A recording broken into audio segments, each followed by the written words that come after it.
These are my people, the Somalis. We are unique in Africa because we are one nation, united by one language, one culture, and one religion, Islam. We are known as the Irish of Africa because we have always been ready to fight the colonial powers who have divided our nation and denied us our wish for an independent Somali state.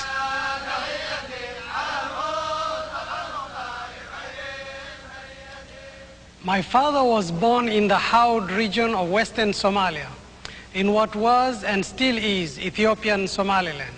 He was a Somali. My name is Hussein Mohammed Adam. I was born in Arusha, northern Tanzania, and I am a Somali.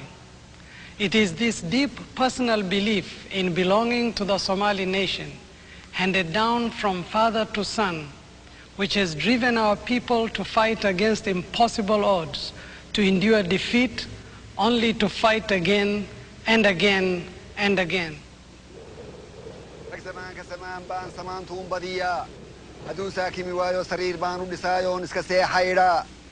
هدي وساكي موايا عانيه هش الزوبان صدح قور ولسايون كسريقة إيدا هدو ساكي موايا سمركي ركت جوجية سوقبان وقلا هدو ساكي موايا سيدي عدميت بان سلسي سبقا وقوبتشا هدي وساكي موايا نقبر سورة وناكسن بان سورة وقرهرا هدي وساكي موايا حولقوني وصوفية صددان كلها هدو ساكي موايا نسيد وموت إيا صلان تنبدية هدي وساكي موايا صلاة دان للبا حمر سول المدو يسلين كان عسكدا سلوب هوتا كجوكتو أيان صررتا كنفتا مركاسو سليمايو إيقو ساكن نقضا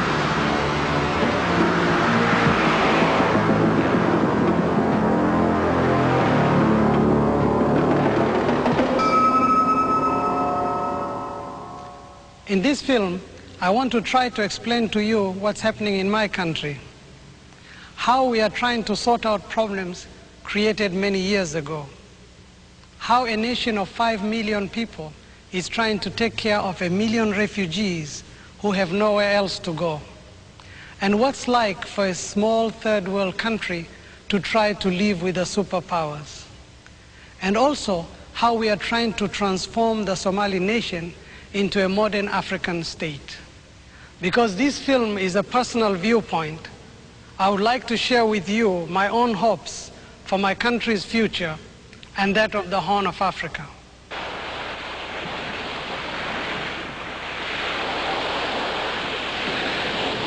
For centuries, our capital Mogadishu was a major trading port and a center for Islamic learning. But it has known domination by both the Italian and British empires. We have learned to live with their symbols of past triumph, but we have yet to find a way to live with the last empire in Africa, the Ethiopian. They were the only African rulers allowed to import guns from their European allies, who also gave them a free hand to extend the Ethiopian empire by conquest. My friend Abdul Majid Hussein was born and brought up in Ethiopian Somaliland. In these areas, what has happened was the setting up, as well as in the rest, of garrison towns, military garrisons, like the Roman colons of the former days, and whereby from time to time tribute collecting expeditions would be sent out. And in the Somali areas, this would mean the looting of cattle and camels and any other herds that they had. In the case of the other settled agriculturalists, this would be tribute collected in the form of grain, and in some areas, in fact, tribute collected in the form of slaves.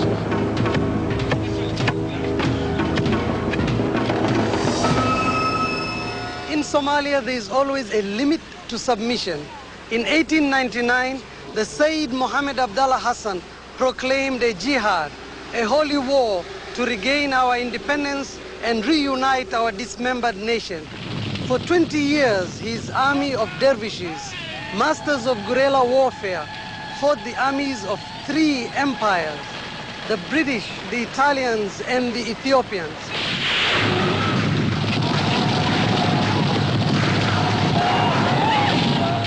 His final defeat made military history when the Royal Air Force carried out their first aerial bombardment of his fortress at Taleh, and our dream of an independent Somali nation lay in ruins. The man who has written the history of Somalia is Professor I.M. Lewis. Well, modern Somali nationalism really got going immediately after the Second World War, when the whole area, the whole of the Horn of Africa virtually, was under British military administration. The Somalis as a people have consistently sought to form a state based on the principle of self-determination applied to them, i.e. on the principle of, in effect, Somali self-determination. And, of course, while the British were administering the area, the British Foreign Secretary of the day, Ernest Bevin, in 1946, launched his famous plan to create a state on the basis of Somali nationhood, and that this should be probably a United Nations Trust territory administered by Britain. The proposals were opposed by America, which was being lobbied strongly by Ethiopia, and which had interests in establishing military facilities, American military facilities, in Ethiopia. Once the Ethiopian area, what is ethnically Western Somalia, was finally surrendered to the Ethiopians by the British, this created a very lively nationalist movement in the British Somaliland Protectorate.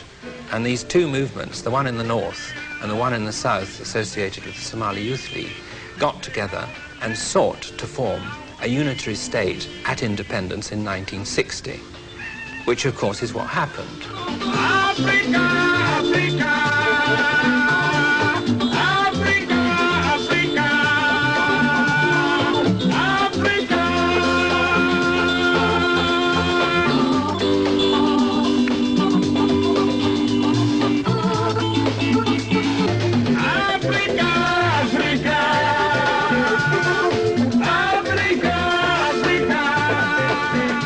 The Somali Republic celebrated its independence in July 1960. But for many of our people in the Somali nation, there was little to celebrate. Those living inside the border of Kenya were still under the British flag. The Somalis in Djibouti were still part of the French Empire. And of course, Western Somaliland was still an Ethiopian colony ruled by Emperor Haile Selassie. The frustration at not being allowed to join our independent Somali Republic caused renewed struggles throughout the rest of the Somali nation. My friend Abdul Majid Hussein was part of that struggle.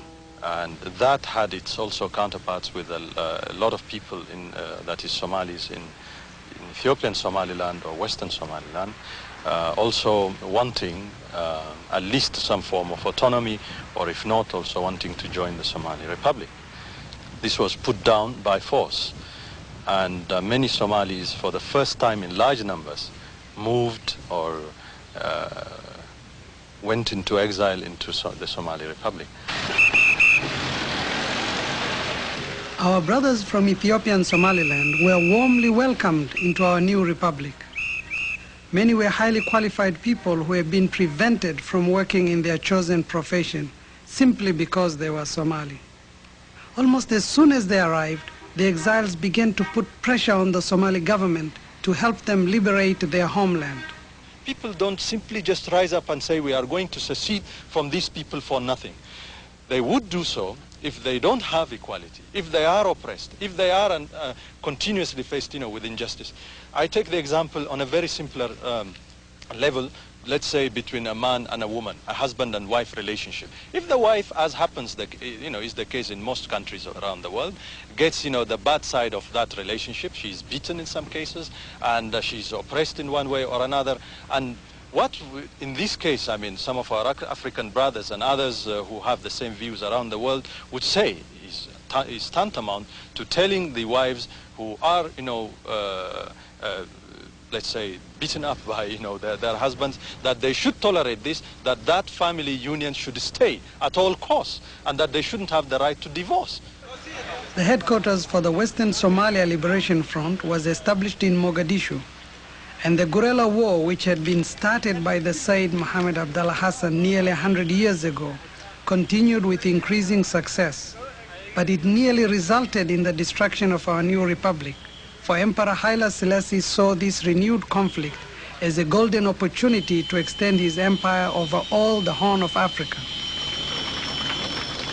Haile Selassie decided to strike at the new republic, to cut off their support to the freedom fighters, and to convince the world that this was merely a border war between two independent states and not a fight for independence by the people of Western Somaliland against the last empire in the Horn.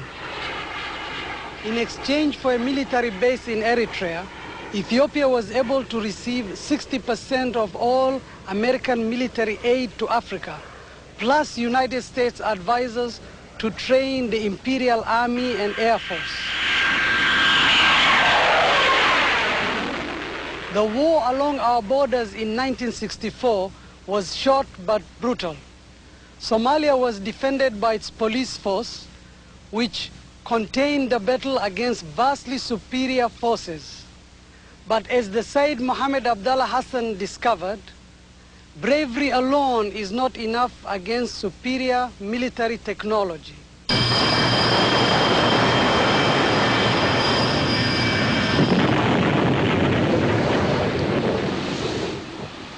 The then pro-West civilian government of Somalia, did it try to obtain arms from the West?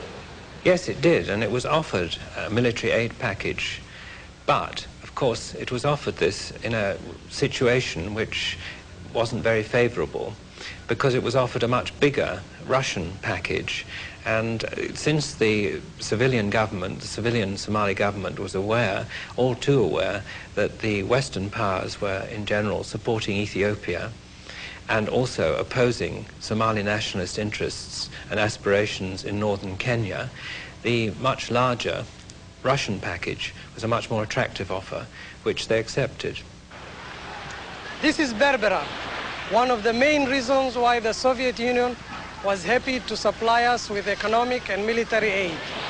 It gave them access to the Red Sea and the Indian Ocean, and most importantly, to what is considered the most strategic supply route for the West.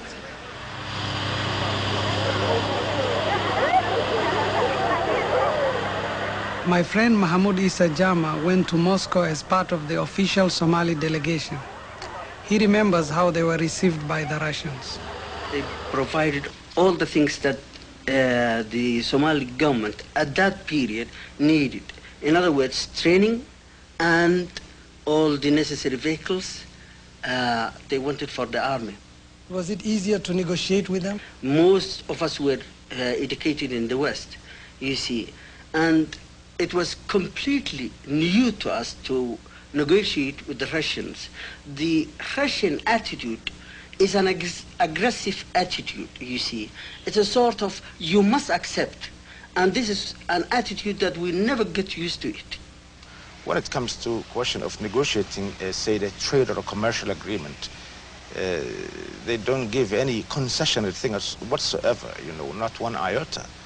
I mean, we were buying, for instance, petroleum from them, and we always had to buy from them not on concessionary terms, but on the prevailing international prices. At the same time, once they see that the country is not in a position to pay, they were always more than willing to reschedule those debts and postpone the payment of these things. Up to the present time, some of the loans and credits which we contracted from the Soviet Union way back in 1960 and 61, we have not yet effected their repayment period. By the 70s, Somalia was recognized as having one of the best armies in Africa. Across the border, Emperor Haile Selassie had been overthrown, and the new Ethiopian military regime led by Colonel Mengistu was fighting desperately to keep the old empire intact. They were at war with the Tigrayans, the Oromos, the Eritreans, and with our brothers in the Western Somalia Liberation Front, who by now had won control over much of their homeland. Many of the senior officers and soldiers in our army were in fact from Western Somaliland, and they were eager to resume battle against the last empire in Africa. By September of 1977, they had combined forces with the Western Somalia Liberation Front, and at first the old dream of liberating what many consider to be the heartland of the Somali nation looked like coming true. But the Soviets who had trained our army had their own strategic plans for replacing the Americans in Ethiopia.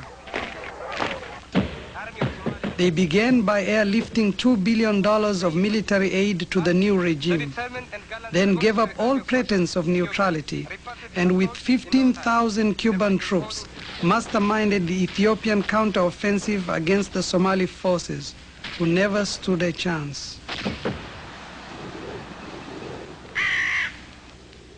That Soviet switch created a new army for Somalia. Well over 1 million men, women and children, who having barely survived the terrors of a modern war with its tanks and jet planes, came to us in the Somali Democratic Republic for shelter, relying on the nomadic traditions of hospitality.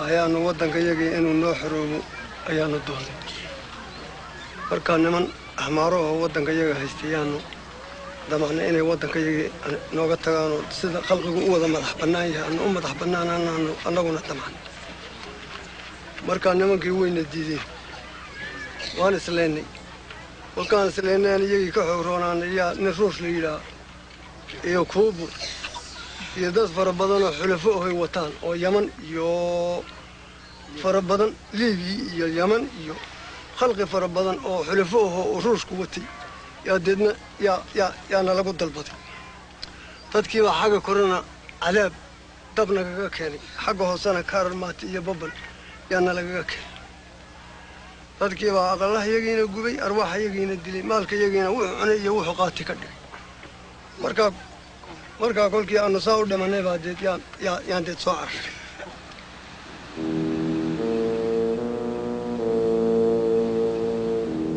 Somalia is a poor country, but what little we had, we shared.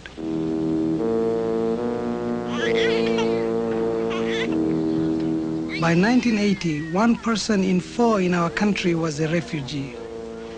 We didn't have anything like the resources or the trained people needed to cope with such a tidal wave of human misery. waxaa kaloo inoo haray waxa weeye polio markaasi talaalka weydikii sameynayay haddii isleeyahay markay aad talaalayseen. Hussein Samatar worked in Britain for many years, training nurses for their national health service. ayaynu talaalayna saddex dhibcood baa afka loogu shubaa markaasi imise wareeg. He returned to Somalia to help launch our new health program. But so desperate was the situation that he was sent to work in the refugee camps.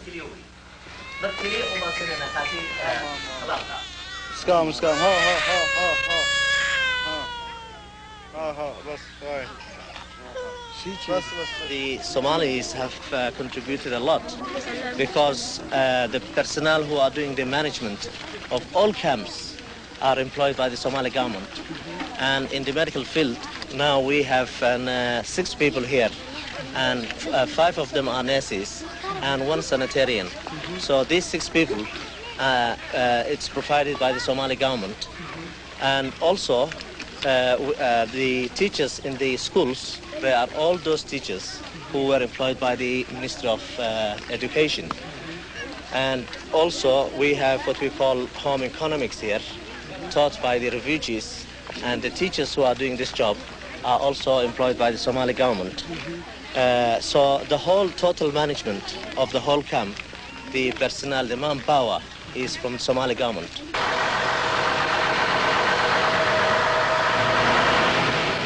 The The refugees in our country survive mainly on the generosity of the world aid agencies.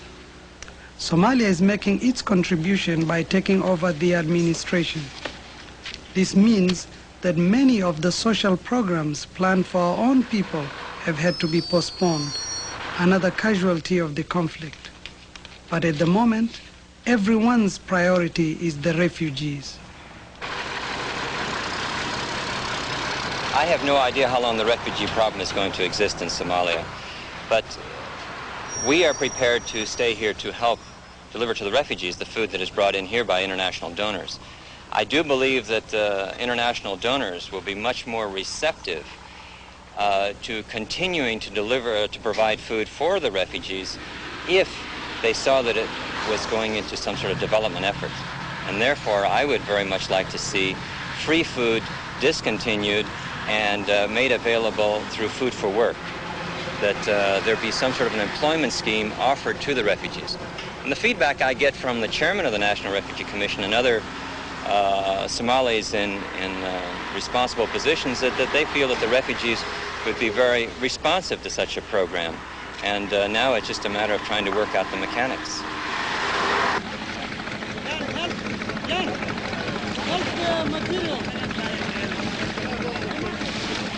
We in Somalia actually have some experience in trying to resettle nomads.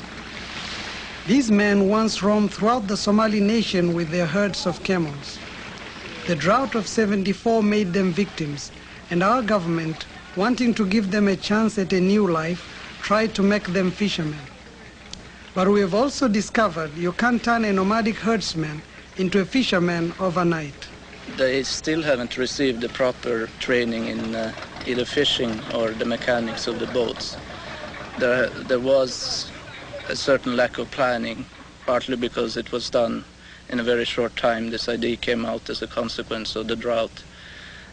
And they started them out as pure collectives, which time has shown is not very conducive to fishing development, especially because the fishermen don't feel they have any responsibility for either boats or equipment, so they don't care so much, since they can get new equipment from the government.